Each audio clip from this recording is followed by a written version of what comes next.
शुणु रवींद्र कुमार सेठी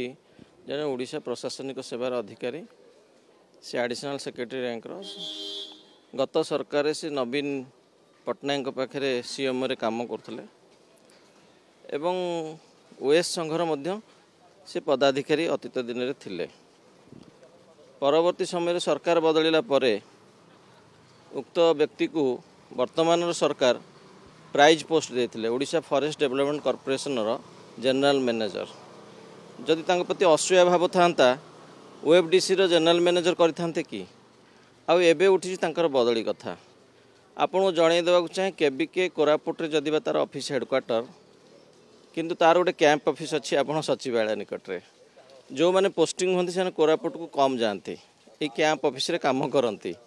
दीर्घ दिन हम सीजे वेणुगोपाल रिटायर्ड कलापर केबिके प्रशासक बर्तमान सुधा केबिके प्रशासक नियुक्ति होना तेणु बाबू जनक ये कैंप ऑफिस रे काम करेंगे एवं सबू सुविधा सुजोग सेटार अच्छी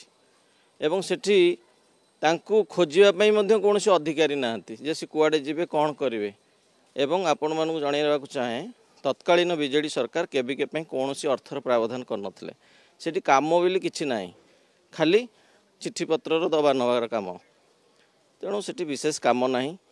एवं केबिके अंडर 8टी जिला आसुची जदि जड़े चाहब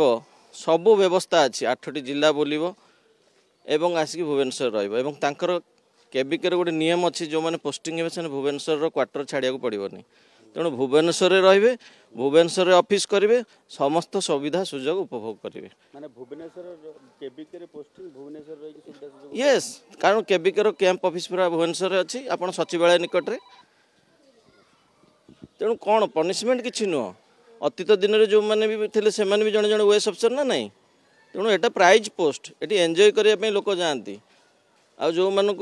सुख समृद्धि रखापी सरकार चाहती सेमती पोस्ट से क्रिएट कराई कारण से किसी काम ना सरकार एबे प्राइज पोस्ट निश्चित